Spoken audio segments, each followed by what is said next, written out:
Hello everyone, इस video के अंदर हम बात करने वाले हैं एक्सेप्शन थ्रोविंग एंड रीथ्रोविंग क्या होता है एक्सेप्शन हैंडलिंग के अंदर सी प्लस प्लस लैंग्वेज के अंदर। तो देखो सिंपल सी बात है, कल हमने बात की थी कि जो हमारा एक्सेप्शन हैंडलिंग होता है उसके अंदर ट्राई होता है, थ्रो होता है और कैच ब्लॉक होता है।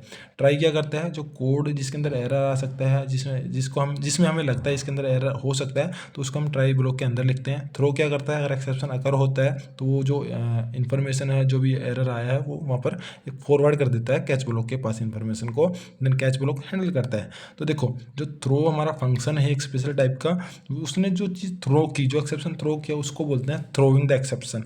ठीक है, अब रीथ्रोविंग क्या होता है, मान लो एक कैच ब्लॉक है, ठीक है, सॉरी एक ट्राई ब्लॉक है, ट्राई ब्लॉक के अंदर हम मान लो लिख लेते हैं कि उसने एक एक्सेप्शन थ्रो किया। अब वो एक्सेप्शन किसके पास आया, किसके पास आता है, कैच ब्लॉक के पास। कैच ब्लॉक के पास वो एरर आ जाता है, उसको पता चल जाता है कि सर ये एरर है। अब कैच ब्लॉक उसको हैंडल नहीं कर पाता कुछ कारण की वजह से, तो उसको रीथ्रो कर देगा। इसी टेक्निक को बोलते हैं रीथ्रो।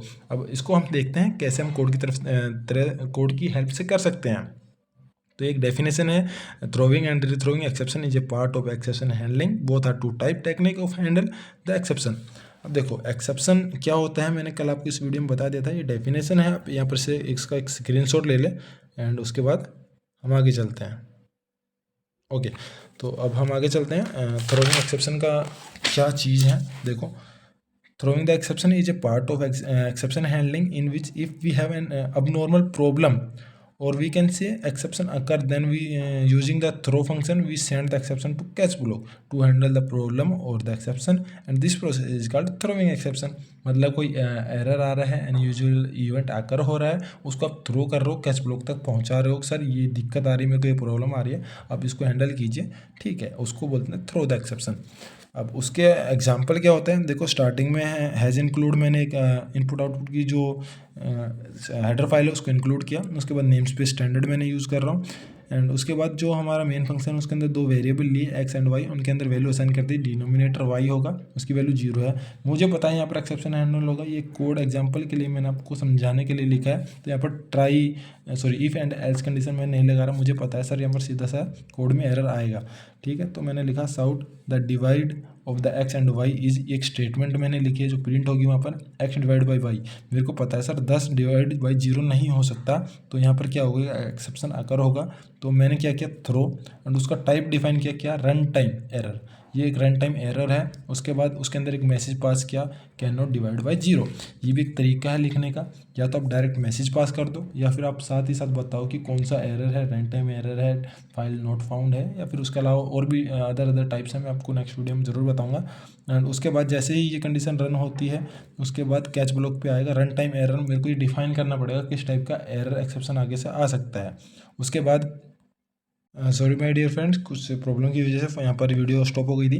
तो बात करते हैं, जैसे एक्सेप्शन अकर होगा हम इस कंडीशन पर, इस जो स्टेटमेंट इस पर आएंगे, हमें बताना पड़ेगा किस टाइप का एक्सेप्शन आगे से आ सकता है।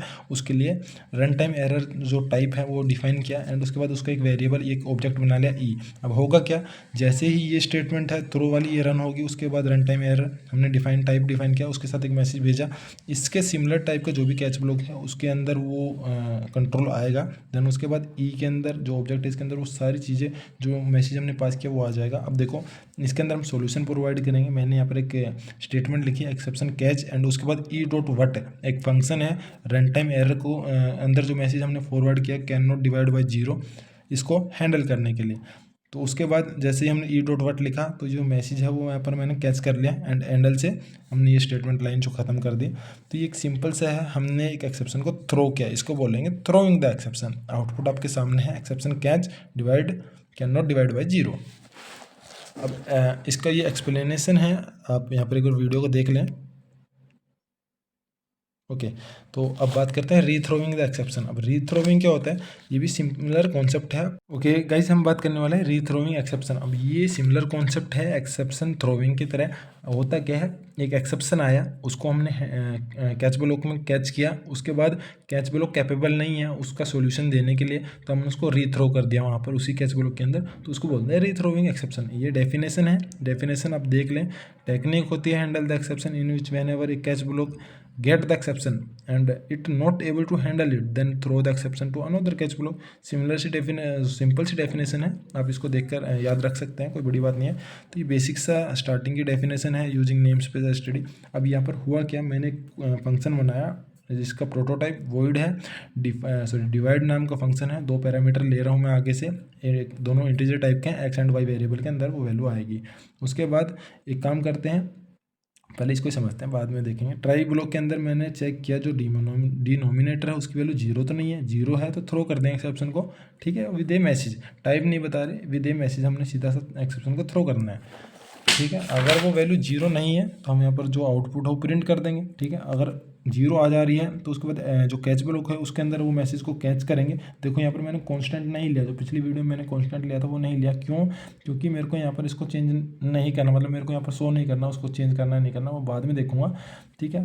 तो उसके बाद मैंने जो स्टेटमेंट है यहाँ पर लिखी है, not able to handle the exception, and उसके बाद मैंने वापस यहाँ पर लिख दिया थ्रो।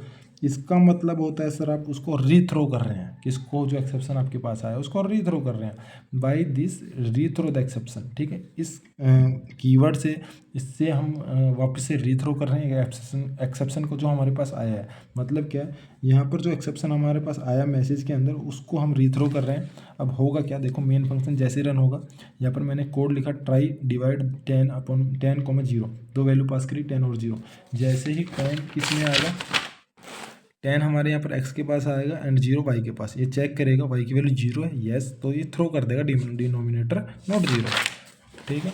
तो उसके बाद जैसे इसने रन किया कैच ब्लॉक के अंदर यहाँ पर कंट्रोल आएगा, उसके बाद ये स्टेटमेंट रन होगी वापस, उसके बाद थ्रो जो हमारा स्टेटमेंट है वो रन हो जाएगी। होते ही उसके बाद जैसे उसने वहाँ पर उसको थ्रो किया, उसके बाद इस कैच ब्लॉक के अंदर जो हमारे इस डिवाइड वाले ट्राई ब्लॉक है इसके नीचे लिखा था उसके अंदर कंट्रोल आएगा एंड कैच कॉन्स्टेंट, इसके अंदर जो एक्सेप्शन था वो वापस इसके अंदर आ जाएगा। तो उसके बाद हमने इसको हैंडल किया, एरर फैच मैसेज की हेल्प से जो स्टेटमेंट थी डिनोमिनेटर नॉट 0 वो हमने यहाँ पर शो कर दिया एंड उसके बाद ख़त्म। इसके अंदर हम अनदर सॉल्यूशन यानी कि उससे पार नहीं पड़ी तो इससे काम चल जाएगा, वो वाला काम यहाँ पर किया है, ठीक है। ये उसका आउटपुट है एंड एक्सप्लेनेशन ऑफ प्रोग्राम यहाँ से आप देख सकते हैं, ठीक है। उसके बाद ये है मैकेनिज्म, क्या है इसका मैकेनिज्म भैया, ये आप मैकेनिज्म देख लीजिए, कोई रॉकेट साइंस नहीं है, सिंपल सी डेफिनेशन है, आप याद रख सकते हैं। Thank you, have a nice day.